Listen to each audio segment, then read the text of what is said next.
So hey learners, I hope आप सब ठीक होंगे और ये हमारा बहुत ही ऑसम एंड ब्यूटीफुल सा प्लेटफॉर्म बायोलॉजी की एक वॉक। तो बेसिकली क्या है, लाइक बायोलॉजी में मैं आपके लिए क्या तरह तरह के क्वेश्चंस ला रहा हूँ। बेसिकली अभी तो जेनेटिक्स के ला रहा हूँ, जिससे क्या आपकी जेनेटिक्स स्ट्रांग हो सके और इजीली आप जितने भी मार्क्स हैं वो जेनेटिक्स के ग्रैप कर सकें या फिर हासिल कर सकें। ठीक है, तो अब मैंने क्या किया, लाइक ऐसे पॉइंट्स निकालें principal of inheritance and variation से कि जिन्हें भूले बिना आप एग्जाम में जा ही नहीं सकते, लाइक जिन्हें स्किप किए बिना। ये तो आपको हर हाल में याद करना पड़ते हैं, लाइक कोई भी शॉर्ट आंसर टाइप हो या फिर वेरी शॉर्ट हो या फिर लॉन्ग हो, केस बेस्ड क्वेश्चन, कहीं ना कहीं ये चीज़ें आपको देखने को मिल ही जाएंगी।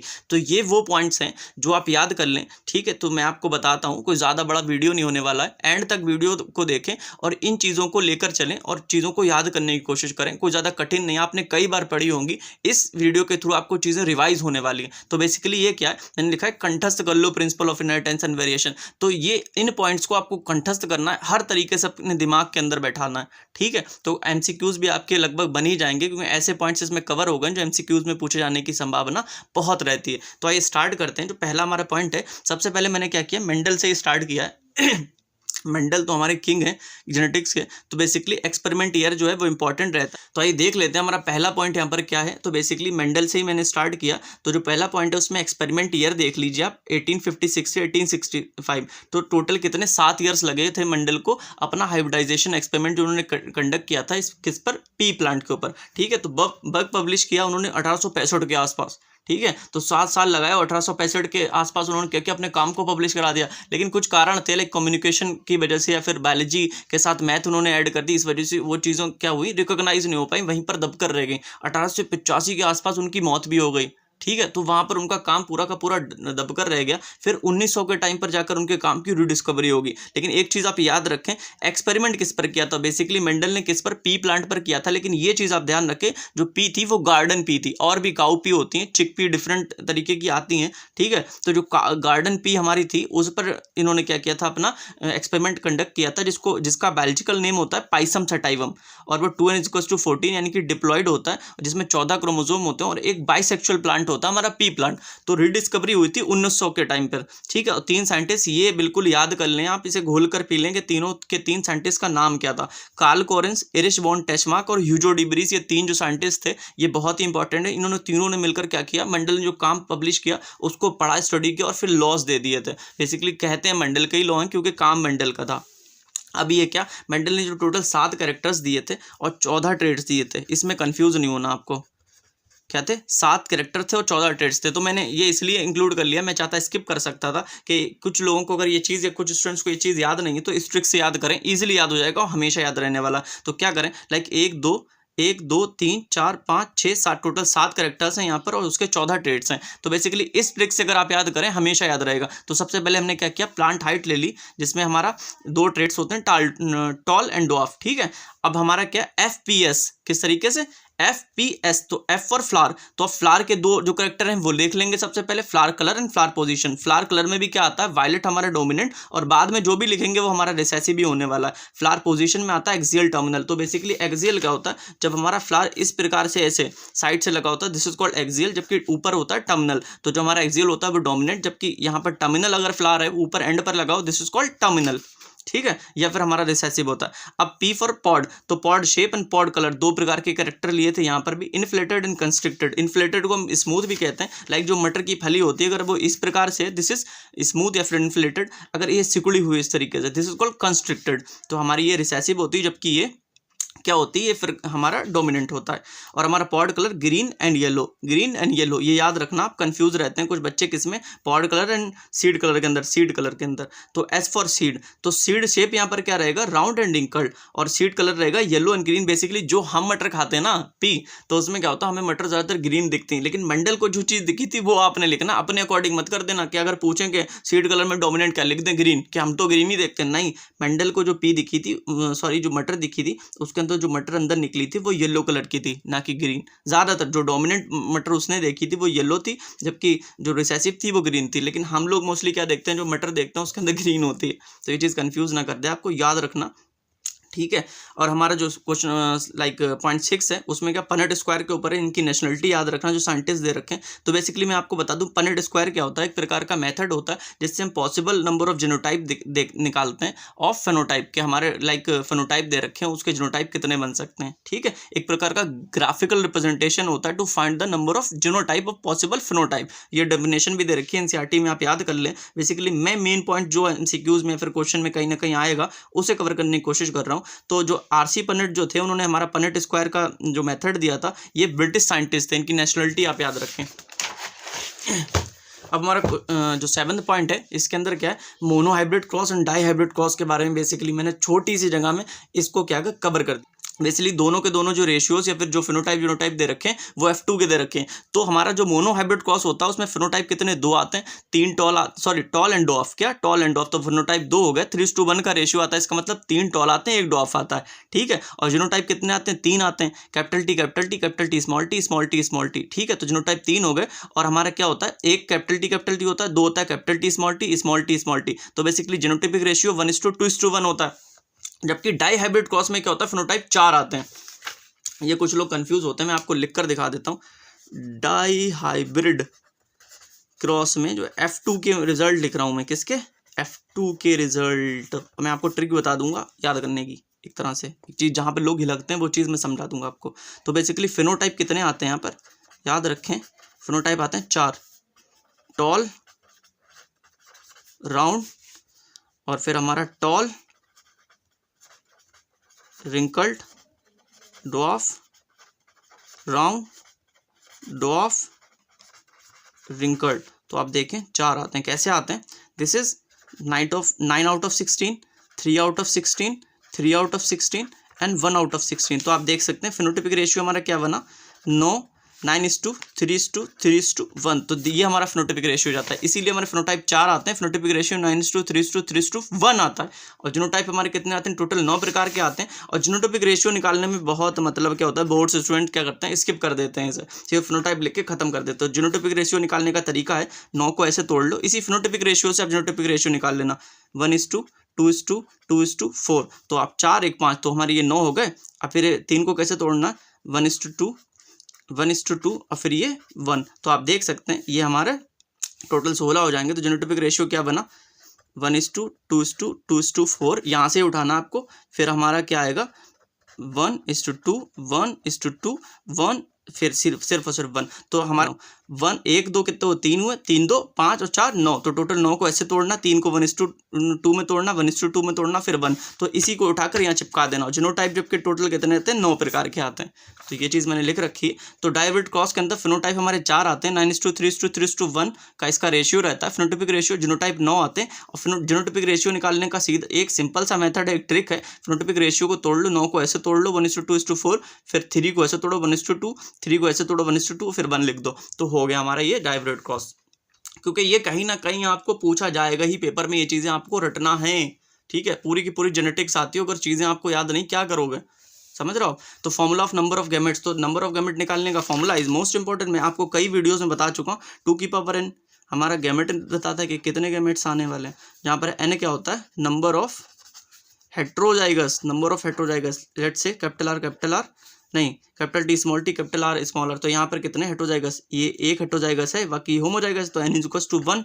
तो गैमेट्स अगर हमें निकालना कितने आ जाएंगे, गैमेट्स आ जाएंगे 2n। तो बेसिकली 2 लगा दो तो सिर्फ और सिर्फ 2 गैमेट आने वाले हैं। अगर दूसरा एग्जांपल मैं आपको देता हूँ, capital T small T capital R small R. तो एक हेट्रोजाइगस ये, एक हेट्रोजाइगस ये, n = 2 2 तो बेसिकली कितने, 4 हमारे गैमेट्स आ जाएंगे। ठीक है, तो where n = number of heterozygous. तो formula of number of gametes निकालने का बहुत इंपॉर्टेंट है। हर साल कहीं ना कहीं इसे चिपकाई देते हैं बोर्ड्स वाले, और उनका फेवरेट है।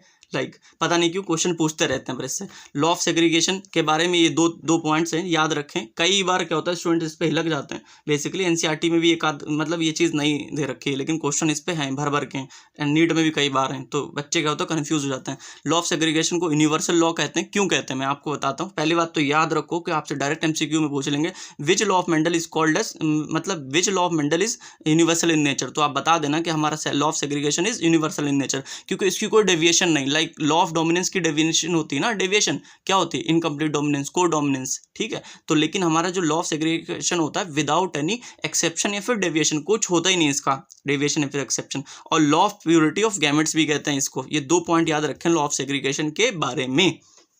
अब हमारा जो 10th है मोनोहाइब्रिड क्रॉस, ठीक है। तो बेसिकली यहाँ पर मैं आपको कुछ चीज़ें बताने वाला हूँ। क्या है कि यहाँ पर आप रटने की कोशिश ना करें, आपसे अगर कोई क्वेश्चन अगर आता है इससे रिलेटेड तो आप बना सकें, ठीक है। तो यहाँ पर मैंने आपसे बात की मोनोहाइब्रिड क्रॉस के बारे में। तो मोनोहाइब्रिड क्रॉस का मतलब क्या होता है, जहाँ पर सिर्फ और सिर्फ सिंगल कैरेक्टर हमारा इन्वॉल्व होता है। तो जो हमारा लॉ ऑफ डोमिनेंस मिलता है तो वो किससे मिलता है, मोनोहाइब्रिड क्रॉस को जब हम ड्रॉ करते हैं तभी हमें मेंडल ने कहीं ना कहीं लॉ ऑफ डोमिनेंस दिया था, जिसमें फिनोटाइपिक रेशियो 3:1 जबकि जीनोटाइपिक रेशियो 1:2:1 आता है। तो अब जो आगे चीज़ें आने वाली इनकम्प्लीट डोमिनेंस, को डोमिनेंस, प्लियोटोपी, मल्टीपल एलिज्म, तो वो इन चीज़ों को फॉलो नहीं करेगा, ठीक है। तो वो क्या कहलाएगा, डेविएशन ऑफ मेंडलिज्म। तो मोनोहाइब्रिड क्रॉस में जब आपसे पूछा जाए डेविएशन ऑफ मेंडलिज्म क्या है, इनकम्प्लीट डोमिनेंस, को डोमिनेंस, प्लियोटोपी और मल्टीपल अलील। तो जब डाइहाइब्रिड की बात करेंगे वहां पर दूसरे होंगे डेविएशन ऑफ मेंडलिज्म, ठीक है। तो मोनोहाइब्रिड क्रॉस के बारे में जब बात करें तो हमारा जो मेंडल को फॉलो करता है फिर मेंडलिज्म को फॉलो करता है, that is law of dominance. लेकिन लॉ ऑफ डोमिनेंस को जो चीज़ नहीं फॉलो करती वो ये 4 हैं। तो इन्वॉल्व सिंगल करेक्टर, बेसिकली यहाँ पर मोनोहाइब्रिड क्रॉस है तो सिंगल करेक्टर ही सारे के सारे इन्वॉल्व करते हैं। नॉट फॉलो मेंडल्स पैटर्न, कहीं ना कहीं मेंडल के पैटर्न को वायलेट करते होंगे। F2 ratio not show like phenotypic ratio 3:1 नहीं आता, इसलिए हमारे जो होते हैं वो डेविएशन ऑफ मेंडलिज्म होते हैं। ये मत यहाँ पर मैं आपको एक दिमाग में चीज़ डालने वाला था, लाइक जो ये चीज़ आपको बैठ जाए। क्या होता है कि इतने मतलब कंसाइज तरीके से चीज़ों को नहीं समझाया जाता, ठीक है। तो अब जो हमारा क्वेश्चन कह रहा हूँ बार बार, पॉइंट्स है, इंपॉर्टेंट पॉइंट्स है, ठीक है। और इस पे तो क्वेश्चन मतलब भर भर के। इनकम्प्लीट डोमिनेंस तो फेवरेट है, ठीक है। एग्जांपल्स ऑफ इनकम्प्लीट डोमिनेंस की जब हम बात करते हैं तो मिराबलिस जलापा, 4 o'clock प्लांट इसको कहते हैं, लाइक कॉमन नेम है। एंथीराइनम मेजस इज ए हमारा बायोलॉजिकल नेम। डॉग फ्लारिफे स्नैपड्रैगन, कुछ करें ये पेपर को फाड़ फूड़ के ऐसे करके पी लो, क्योंकि ये एग्जाम्पल आपको जहाँ पर दिखे समझ जाना, वहाँ पूरा का पूरा क्वेश्चन पढ़ना भी मत आप। ये एग्जाम्पल जहाँ दिखे वहाँ इनकम्प्लीट डोमिनेंस लगता होगा, ठीक है। तो अगर आपको लाइक सब्जेक्टिव क्वेश्चन है तो वहाँ पर आपको इनकम्प्लीट डोमिनेंस का पूरा क्रॉस ड्रॉ करना होगा। अगर बहुत लंबा ऐसे करके देखकर पूरा क्रॉस दे रखा है उसके अंदर अगर ये एग्जाम्पल है तो समझ जाना इनकम्प्लीट डोमिनेंस आएगा, मार्क कर देना, ठीक है।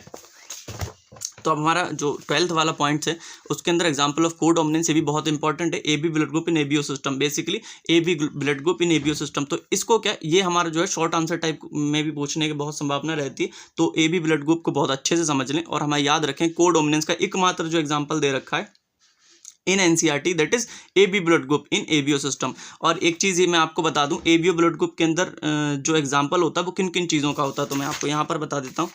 लाइक हमारा जो एबीओ ब्लड ग्रुप होता है, ठीक है, उसके अंदर एक जीन आई होती है।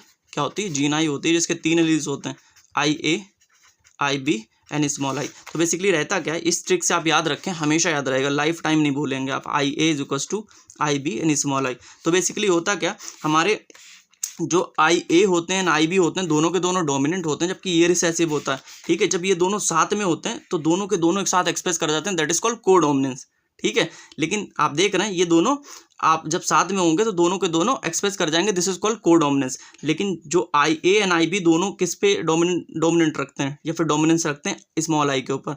तो ये हमारा एग्जांपल किसका हो गया, डोमिनेंस का भी हो गया और को डोमिनेंस का हो गया। 1 2 3 यहाँ पर अलील कितने, 3, तो ये मल्टीपल अलीलिज्म का भी एग्जांपल हो गया। तो ABO blood group is example of dominance, को डोमिनेंस, मल्टीपल अलील्स। डोमिनेंस का क्यों है, क्योंकि इस IA एंड जो है हमारा डोमिनेंस रखता है स्मॉल आई पर, IB भी हमारा डोमिनेंस रखता है स्मॉल आई के ऊपर। को डोमिनेंस का क्यों, क्योंकि IA IB दोनों साथ में होंगे तो दोनों एक्सप्रेस कर जाएंगे। मल्टीपल अलील्स का क्यों एग्जांपल है, IA IB and small I, 3 अलील हमें सामने दिख रहे हैं तो एग्जांपल होने वाला ही मल्टीपल अलील्स का। पॉइंट है उसके अंदर क्या कह रहे हैं बेसिकली, ठीक है। तो ये चीज़ मैंने अभी आपको वहाँ पर बताई, जीन आई होता है, IA IB and I, 3 alleles होते हैं, याद रखना, ये पूछ सकते हैं। एबीओ ब्लड ग्रुप के बारे में ये 2 पॉइंट आप याद रखें, ठीक है, इससे क्वेश्चन बनने की संभावना रहती है। नंबर ऑफ फिनोटाइप की अगर बात करें 4, A blood group, B blood group, AB blood group और O ब्लड ग्रुप, चारों के जो कॉम्बिनेशन मिलते हैं, ठीक है। नंबर ऑफ जीनोटाइप वो 6 मिलते हैं। मैं आपको बनाकर ही दिखा देता हूँ, हर चीज़ रटाते नहीं अच्छी लगती। तो लाइक फिनोटाइप हमारे कितने होंगे, 4 होंगे, ठीक है, A B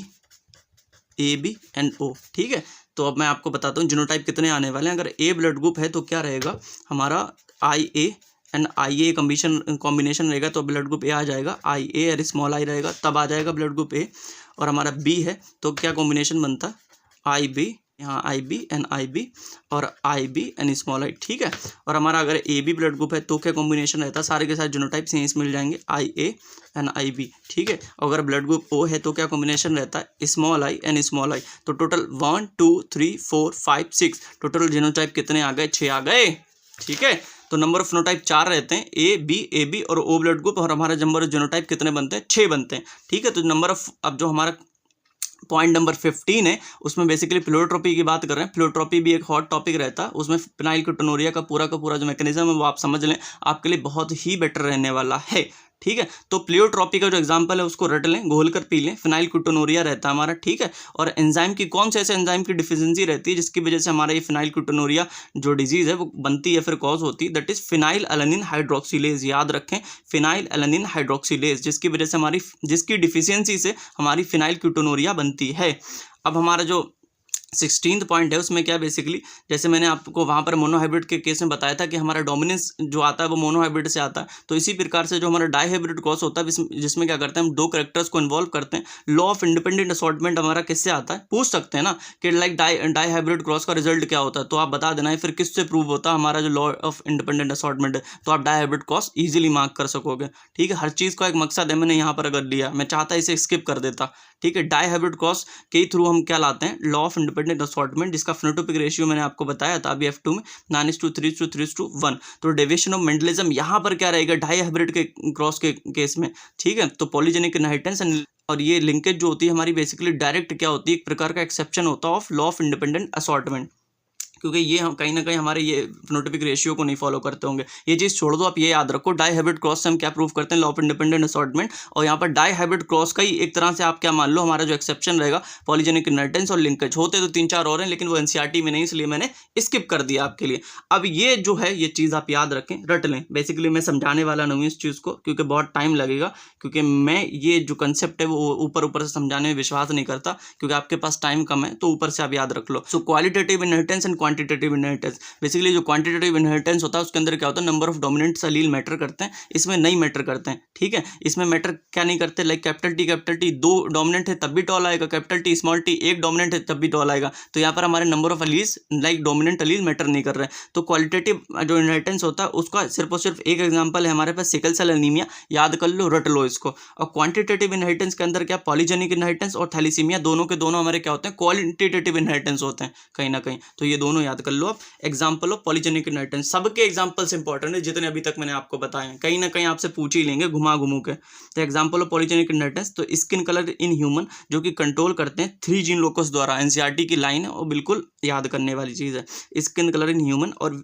colonel colour in wheat 2 gene locus से कंट्रोल होता है, ये दोनों चीज़ें आप याद कर लीजिए। तो हमारे 18 पॉइंट कंप्लीटेड है। तो अब हम बढ़ते हैं अपनी क्रोमोसोमल थ्योरी की तरफ। जो क्रोमोसोमल थ्योरी ऑफ इनहेरिटेंस दी थी, बहुत इजी से क्वेश्चन बनता है, इसके किसके द्वारा प्रपोज की गई थी, तो सर्टेन बोबरी याद रखें आप, ठीक है, सर्टेन बोबरी याद रखें, आपका क्वेश्चन बन जाने वाला है। जो एक स्टेटमेंट एनसीईआरटी में दे रखा है, इससे क्या होता है, कंफ्यूज हो जाते हैं, लाइक हमें पता है कि क्रोमोसोमल थ्योरी ऑफ इनहेरिटेंस दोनों ने मिलकर दी, नहीं, लेकिन जो एक स्टेटमेंट जो दे रखा है एनसीईआरटी में वो सिर्फ और सिर्फ सर्टेन ने दिया था, क्या, certain united the knowledge of chromosomal segregation, कि किस प्रकार से हमारे क्रोमोसोम सेग्रीगेट करते हैं, Mendelian principles and called it as chromosomal theory of inheritance. तो ये वाला जो हमारा क्या है, दैट इज स्टेटमेंट, वो याद रखें, सिर्फ और सिर्फ सर्टेन ने दिया था, मतलब इसकी नॉलेज जो यूनाइट की थी वो सिर्फ और सिर्फ सर्टेन ने की थी, लेकिन क्रोमोसोमल थ्योरी ऑफ इनहेरिटेंस दोनों द्वारा प्रपोज की गई थी, लाइक सर्टेन द्वारा भी एंड बोवरी द्वारा भी, दोनों ने मिलकर ये चीज़ दी थी। अब एक्सपेरिमेंटल वेरिफिकेशन पर क्वेश्चन कई बार पूछ चुके हैं, लाइक भर के पूछ चुके हैं। टीएच मॉर्गन का नाम तो बहुत इंपॉर्टेंट है, याद रखें कि experimental verification of chromosomal theory किसने दी थी, इन्होंने तो बता दिया था, लेकिन एक्सपेरिमेंटल वेरिफिकेशन किसने दी थी, टीएच मॉर्गन ने। किस पर स्टडी किया था, दैट इज ड्रोसोफिला मेलानोगास्टर, जो कि 2n=8, जिसमें सिर्फ और सिर्फ 8 क्रोमोसोम होते हैं, जिसको हम टीएच मॉर्गन को फादर ऑफ एक्सपेरिमेंटल जेनेटिक्स भी कहते हैं, क्योंकि इन्होंने क्या किया था, क्रोमोसोमल थ्योरी ऑफ इनहेरिटेंस का एक्सपेरिमेंटल वेरिफिकेशन दिया था, और इन्होंने लिंकेज डिस्कवर किया था, सेक्स लिंकेज डिस्कवर किया था। सेक्स लिंकेज यहाँ पर क्यों कह रहे हैं, बेसिकली यहाँ पर जो ड्रोसोफिला था उसका जो क्रोमोसोम इन्होंने यूज़ किया था वो सेक्स क्रोमोसोम था, बेसिकली उसमें भी एक्स क्रोमोसोम के ऊपर स्टडी किया था, इसलिए सेक्स लिंकेज इन्होंने डिस्कवर किया था। तो लिंकेज मैप किसने दिया था, एक हमारे स्टूडेंट थे ऑफ मॉर्गन, तो टीएच मॉर्गन जो अभी जिनको हमने पढ़ा उनके एक स्टूडेंट थे जिनका नाम था अल्फ्रेड स्टर्टेवेंट, इन्होंने एक प्रकार का लिंकेज मैप दिया था, ये याद रखें और रट लें बिल्कुल। लिंकेज एंड रिकॉम्बिनेशन वाला जो टॉपिक है, तो इससे क्या है बच्चे काफ़ी कटते हैं। मैंने क्या थोड़ी सी कंसाइज चीज़ें ले ली हैं जिस पे क्वेश्चन बनने की संभावना रहती है, तो आपको वो याद करवा दूँ। अगर इतना भी अगर आप याद करते हो तो आपके लिए बहुत अच्छा रहने वाला है, ठीक है, इस टॉपिक को रिलेटेड। तो डिस्टेंस जो होती है डायरेक्टली प्रोपोर्शनल टू रिकॉम्बिनेंट होती है। रिकॉम्बिनेंट का मतलब आप ये समझ लें कि नए प्रकार के हमारे कॉम्बिनेशन आने वाले हैं, that is recombinant. Like recombinant DNA पढ़ा होगा ना, आर डीएनए, उसमें क्या होता है लाइक हम नए प्रकार का कहीं ना कहीं डीएनए तैयार करते हैं, दैट इज रिकॉम्बिनेंट। तो रिकॉम्बिनेंट का मतलब यहाँ पर क्या है, नए प्रकार के कॉम्बिनेशन आना। जितनी ज़्यादा डिस्टेंस होगी क्रोमोसोम्स के ऊपर उतने ज़्यादा नए कॉम्बिनेशन आएंगे, फिर रिकॉम्बिनेंट की परसेंटेज ज़्यादा होती। तो आप ध्यान रखें, जो हमारे क्या है लिंकेज जो स्टडी कर रहे थे कौन, टीएच मॉर्गन साहब, तो उन्होंने क्या किया, 3 करेक्टर को बेसिकली कंसीडर किया था। पहले इन 2 करेक्टर को कंसीडर किया, इनके बीच में क्रॉस करवाया, फिर बाद में इन दोनों के बीच में क्रॉस करवाया। आप देखें क्रोमोसोम एक ही है, और उस पहले जो 2 करेक्टर हैं वो पास पास हैं, ठीक है, फिर बाद वाले दूर दूर हैं। तो आप देखिए क्रॉस जो फर्स्ट था उसमें हमारी डिस्टेंस लेस है। जब डिस्टेंस कम है तो रिकॉम्बिनेंट भी तो घटेगा। तो बेसिकली जब डिस्टेंस कम है तो आप देखें रिकॉम्बिनेंट सिर्फ और सिर्फ 1.3% आया, यानी कि कम आया। और parental type 98.7%। Parental type like वही जो हमारा पेरेंट का है, ओरिजिनल है वही, नए कॉम्बिनेशन नहीं बने। इसका मतलब आप क्रॉस सेकंड कर रहे हैं, ठीक है, तो आप देखें डिस्टेंस बढ़ गई, पहले इतनी थी अब इतनी हो गई। जब डिस्टेंस इंक्रीज हुई तो रिकॉम्बिनेंट नए कॉम्बिनेशन बढ़ गए, और पेरेंटल टाइप लाइक जो पुराना ट्रेट था वो घट गया। तो आप समझे, ये चीज़ आप याद कर लें यहाँ पर। ये percentage is important, percentage really important, percentage बहुत इंपॉर्टेंट है इसकी। तो जो म्यूटेशन टर्म था हमारा डीवरीज द्वारा दिया गया था, और ये एनसीईआरटी में दे रखा है। इवनिंग प्राइम रोज पर इन्होंने काम किया था, जिसका साइंटिफिक नेम होता है ओनेथोरा लेमेकिना। सो अब हमारा जो टॉपिक है बेसिकली सेक्स डिटर्मिनेशन के ऊपर, जो मैंने चीज़ें इंपॉर्टेंट है वो चीज़ें उठाएंगे, जो कि लाइक सेक्स डिटर्मिनेशन का जो टाइप है वो 3 मार्क्स में पूछने की बहुत संभावना रहती है, पूछा भी गया है पीवाई की उसके अंदर कई बार, ठीक है। तो इन टाइप्स को तो आपको अच्छे से समझना पड़ेगा और अच्छे से उतार कर आना पड़ेगा। इससे क्या एमसीक्यूज़ भी बहुत ईजिली बन जाता है। मैं आपको बता दूंगा किस किस चीज़ों पर यहाँ पर क्वेश्चन फॉर्म होता है। तो बेसिकली जो हमारा सेक्स डिटर्मिनेशन स्टार्ट होता है, सबसे इंपॉर्टेंट जो यहाँ पर शुरुआत में चीज़ दे रखी है दैट इज हैंकिंग। हैंकिंग के बारे में दे रखा, लाइक 1891 में इन्होंने क्या किया था, एक्स बॉडी को डिस्कवर किया था। एक्स बॉडी कुछ नहीं होती, हमारा जो एक्स क्रोमोसोम होता है वही होता है, और ये हमारा जो एक्स क्रोमोसोम होता है सेक्स डिटर्मिनेशन में हेल्प करता है। इसीलिए हमने क्या है एक्स क्रोमोसोम को सेक्स क्रोमोसोम कह दिया। तो बेसिकली सिर्फ और सिर्फ अब ये इतना याद रखें कि हैंकिंग ने 1891 में एक्स बॉडी को डिस्कवर किया था। तो अब मैं आपको बता देता हूँ सेक्स डिटर्मिनेशन का जो टाइप होते हैं, ये बहुत ही इंपॉर्टेंट है, बहुत अच्छे से आपको करके जाना है। मैं आपको बता दूंगा यहाँ पर क्या क्या चीज़ें हैं जिन पर क्वेश्चन पूछते रहते हैं। एक तो एग्जाम्पल पर पूछते हैं, लाइक दे देंगे x not type of sex determination किस में मिलती है, पूछ लेंगे ग्रास ओपर में कौन सी मिलती है, तो आप एक्स नॉट टाइप मार्क कर देना। ये ड्रोसोफिला या फिर ह्यूमन में कौन सी मिलती है, बर्ड्स में कौन सी मिलती है, सीधा पूछ लेते हैं। या फिर हेट्रोगेमेटिक क्या होगा, तो याद रखें ऊपर वाले दोनों के दोनों जो सेक्स डिटर्मिनेशन के टाइप हैं उसके अंदर हमारा मेल हेट्रोगेमेटिक होता है, लेकिन जो नीचे वाला है बर्ड्स के केस में हमारी क्या होती है, एक अलग केस बनता है, लाइक फीमेल हमारी क्या होती है, हेट्रोगेमेटिक होती है। ये 2 चीज़ें क्वेश्चन पूछते रहते हैं इसके ऊपर। तो अब मैं आपको बताता हूँ एक्स एक्स एक्स नॉट या फिर एक्स नॉट टाइप वाले में क्या होता है। मोस्टली इंसेक्ट दे रखा है एनसीईआरटी के अंदर, और एकमात्र जो एग्जांपल दे रखा है दैट इज ग्रास ओपर। तो होता है क्या, मेल 1 क्रोमोसोम लेस होता है 2a + x नॉट। तो मैं आपको यहाँ पर बताता हूँ, लाइक फीमेल के केस में क्या होता है, इसमें एक्स नॉट टाइप वाला जो हमारा सेक्स डिटर्मिनेशन होता है उसमें जो हमारी फीमेल होती है इस तरीके से 2a + x होती है। क्या होती है, 2a + x। मे भी आपको ग्रीन कलर दिखता ना हो तो मैं रेड ले लेता हूँ, 2a + x। जबकि जो मेल होता है, मेल क्या होता है 2a + x नॉट। नॉट का मतलब होता है यहाँ पर नील या फिर एब्सेंट, एक एक्स क्रोमोसोम कम हो जाता है। बेसिकली एक्स तो नहीं होगा, 2x अगर हो जाएंगे तो फीमेल बन जाएगी। तो ये मेल क्या होता है आप देख सकते हैं यहाँ पर 2, यहाँ पर जो सेक्स क्रोमोसोम कितना होना चाहिए, 2 होना चाहिए। जैसे कि यहाँ पर 2 हैं, 1 2, लेकिन यहाँ पर क्या सिर्फ और सिर्फ सिंगल सेक्स क्रोमोसोम प्रेजेंट है। तो एक्स नॉट टाइप ऑफ जो सेक्स डिटर्मिनेशन होता है उसमें मेल में 1 क्रोमोसोम लेस होता है, और मेल ही हमारा हेट्रोगेमेटिक होता है, यानी कि 2 प्रकार के गैमेट देने वाला। आप देख लो यहाँ से क्या बनेगा, a + x बन जाएगा और a + नॉट बन जाएगा, 2 प्रकार के। लेकिन अगर फीमेल के केस में हम देखते हैं तो क्या बनता, a + x बनता और a + x बनता। तो सिर्फ और सिर्फ सिंगल प्रकार के गैमेट तो 2 आएंगे, कितने प्रकार के देने वाले, ठीक है। तो मेल हमारा हेट्रोगेमेटिक होगा, ये चीज़ आप याद रखें। अब जो हमारा बी है एक्स एक्स एक्स वाई या फिर X Y type of sex determination किस में मिलता है, example is most important, drosophila and human के अंदर मिलता है, और मेल हमारा हेट्रोगेमेटिक होता है। ऐसे लाइक ह्यूमन का केस तो आपको याद ही करना पड़ेगा, ठीक है। एक्स वाई टाइप वाले की अगर हम बात करते हैं इस तरीके से कि जो मेल होता है उसके अंदर होता है 2a + xy। तो आप देख सकते हैं मेल हमारा हेट्रोगेमेटिक होता है, जबकि फीमेल होती है 2a + xx। क्योंकि मेल हेट्रोगेमेटिक क्यों होता है, 2 प्रकार के गैमेट देगा, a + x देगा और ए प्लस वाई देगा, ठीक है। हमारी फीमेल क्या देगी, ए प्लस एक्स देगी, ए प्लस एक्स देगी, सॉरी ए प्लस एक्स देगी। तो दोनों एक से ही गैमेट हैं, तो बेसिकली मेल हमारा दो प्रकार का गैमेट देगा, ए प्लस एक्स और ए प्लस वाई। तो मेल हमारा क्या हो गया, हेट्रोगैमेटिक हो गया, ठीक है। Both sex have same number of chromosome, क्योंकि अब एक चीज और भी यहाँ से क्लियर हो गई। जो पहला वाला हमारा सेक्स डिटर्मिनेशन था एक्स नॉट टाइप, उसमें कह रहे थे मेल के अंदर एक क्रोमोसोम कम होता है, 2a प्लस एक्स नॉट होता है, ठीक है। लेकिन यहाँ पर क्या, जब हमारा नया आगे वाला सेक्स डिटर्मिनेशन जब डिस्कवर हुआ, उसमें हमने एक चीज देख ली कि हमारा मेल और फीमेल दोनों के पास हमारे क्या है, सेम नंबर ऑफ क्रोमोसोम्स हैं। लाइक ह्यूमन के केस में मेल में भी और फीमेल में भी दोनों के दोनों 46 ही क्रोमोसोम रखते हैं। ZZ ZW टाइप सीधा बर्ड्स पूछ लेंगे कि या फिर बर्ड्स के अंदर कौन सा हमारा सेक्स डिटर्मिनेशन होता है, उठा के देख लो 8-10 साल के क्वेश्चन पेपर, कई बार आपको दिख जाएगा इस पे, ठीक है। तो फीमेल होती, ये हमारा सबसे स्पेशल केस है। लाइक तीनों में क्या होता है, वैसे उन दोनों में हमारा जो मेल हेट्रोगेमेटिक होता है, लेकिन फीमेल क्या करती है, फीमेल यहाँ पर अपनी चलाती है। लाइक फीमेल के अंदर हमारा हेट्रोगेमेटिक होने वाला, मैं आपको बनाकर दिखा दूँ ताकि आपके दिमाग में ये चीज़ गड़ जाए। फीमेल के अंदर 2a प्लस ZW, तो क्या गैमेट आएगा, a प्लस जेड आ सकता है एंड a प्लस W आ सकता है। तो बेसिकली दो प्रकार के गैमेट आए, अलग अलग प्रकार के, ठीक है। और हमारा जो मेल होता है, मेल के अंदर क्या होता है 2a प्लस ZZ, तो क्या आएगा, a प्लस जेड आ सकता है एंड a प्लस जेड आ सकता है। सिर्फ और सिर्फ एक प्रकार के दो गैमेट आए, ठीक है। तो मेल हमारा होमोगैमेटिक। तो ये था, ये चीज़ें आप याद रखें हर तरीके से। सबसे पहले एग्जाम्पल याद रखें, हेट्रोगैमेटिक कौन होता है याद रखें, ठीक है। और एक चीज़ मैं आपको बता देता हूँ, like x not type of sex determination में क्या होता है, मोस्ट इंसेक्ट क्या होते हैं हमारे आते हैं इसके अंदर। लाइक ग्रासहोपर का एग्जाम्पल दे रखा है, लेकिन हमारा जो एक्स वाई टाइप है उसके अंदर फ्यू इंसेक्ट एनसेटी ने लिख रखा है, क्या, क्योंकि ड्रोसोफिला भी एक प्रकार का इंसेक्ट होता है। तो समझ रहे हैं आप, एक्स वाई टाइप में भी तो हमारे क्या होते हैं, वो इंसेक्ट आते हैं। अगर पूछ ले x not type of sex determination के अंदर क्या हमेशा इंसेक्ट आता है, मतलब सारे के सारे इंसेक्ट इसी में आते हैं, नहीं इसमें नहीं आते हैं, कुछ इसमें भी आते हैं, लाइक ड्रोसोफिला। तो इस तरीके से आपको समझना है चीज़ों को। और एक चीज़ आप याद रखें, लाइक जो यहाँ पर क्या होगा, सेक्स डिटर्मिनेशन के टाइप में जो भी हमारा हेट्रोगेमेटिक होगा, वही हमारा जो सेक्स है प्रोजेनी का डिसाइड करने वाला कि मेल आने वाला है या फिर फीमेल आने वाला। लाइक ऊपर के दोनों केसेस में मेल हमारा क्या होगा, हेट्रोगेमेटिक।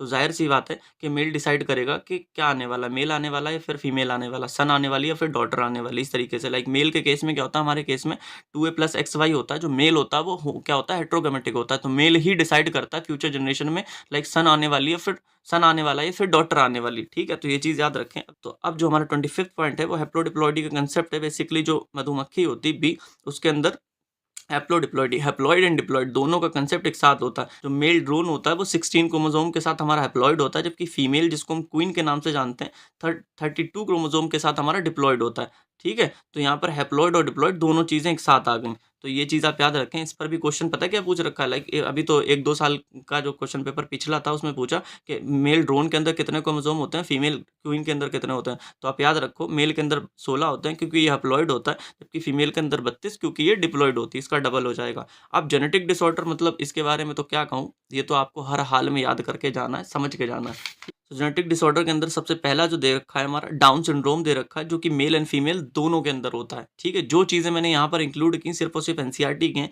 इन इन इन चीज़ों को आपको बिल्कुल भी स्किप नहीं करना, क्योंकि ये क्वेश्चन में कहीं ना कहीं पूछी गई हैं, समझ रहे हैं आप। तो ये कहीं ना कहीं आपको काम आएगा। ऐसा ना हो लाइक जब हम एग्जाम में बैठ जाते हैं तोते उड़ जाते हैं। रिप्रेजेंटेशन तो छोड़ो, अच्छे से अच्छा करा जाए कि मतलब बहुत सी चीज़ें जो की पॉइंट्स होते हैं वो भूल गए, तो फिर एग्जामिनर जो है इंप्रेस नहीं होने वाला कि अगर जो की पॉइंट्स है उसे उसे जो चीज़ चाहिए टॉपिक से वो अगर नहीं दोगे तो बात नहीं बनेगी, ठीक है। तो ये चीज़ें मैं आपके इसलिए लाया हूँ ताकि ये चीज़ें चिपका सको और अपने मार्क्स क्या करो हासिल कर सको या फिर एग्जामिनर को इंप्रेस कर सको। तो डाउन सिंड्रोम में 1866 सॉरी डाउन सिंड्रोम जो होता है वो 1866 में लैंगडन डाउन द्वारा क्या किया गया था, डिस्कवर किया गया था। तो इसमें ट्राइसोमी ऑफ 21st क्रोमोसोम, यानी कि क्या होता है, ट्राइसोमी कहते हैं कि एक एक्स्ट्रा क्रोमोसोम। वैसे हम डिप्लॉयड होते हैं तो 2 क्रोमोसोम प्रेजेंट होते हैं एक पेयर में, तो 21st वाला जो पेयर होता होगा वहाँ पर हमारा एक एक्स्ट्रा क्रोमोसोम आ जाता होगा। होता क्या होगा, लेट्स से हमारे अंदर 46 क्रोमोसोम होते हैं, हर जगह पर हमारा इस तरीके से डिप्लॉयड क्रोमोसोम प्रेजेंट होता है, डबल क्रोमोसोम होता है, ठीक है। 1 2 3 ऐसे करके हमारा समझ लो ये 21st पेयर आ गया, जहाँ पर 21वां पेयर आने वाला। तो यहाँ पर क्या इस तरीके से एक क्रोमोसोम और आ गया, तो आप देख सकते हो दिस इज कॉल्ड ट्राइसोमी।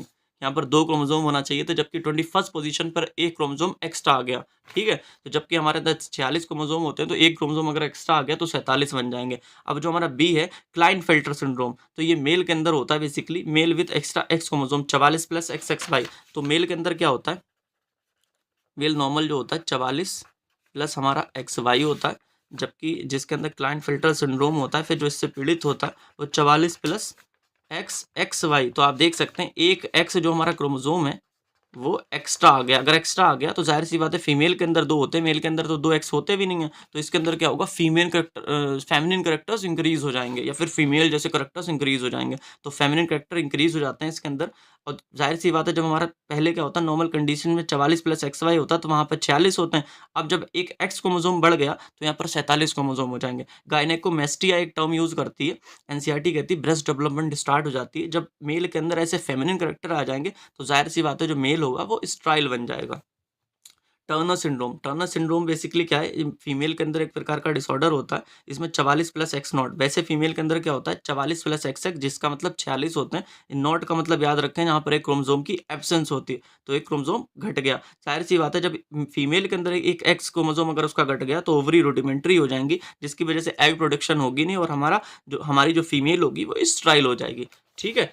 अब जो हमारा 27 पॉइंट है, ये मेंडेलियन डिसऑर्डर है, ये एज सच आपको पता होना चाहिए, ये बहुत जगह आपको काम आएंगे। ठीक है, कि एग्जाम्पल देकर पूछ लेगा कि यहाँ पर क्या ऑटोसोमल रिसेसिव है, ऑटोसोमल डोमिनेंट है या सेक्स लिंक्ड है। सेक्स लिंक का मतलब होता है कि इनके जीन जो होते हैं basically sex chromosome. Sex chromosome हमारे अंदर क्या होता है, लाइक मेल में एक्स एंड वाई होता है, फीमेल में एक्स एंड एक्स ही होता है। तो बेसिकली यहाँ पर सिर्फ और सिर्फ इनके जीन एक्स क्रोमोसोम पर ही प्रेजेंट होंगे। तो ऐसे डिसऑर्डर को हम सेक्स लिंक डिसऑर्डर कहते हैं।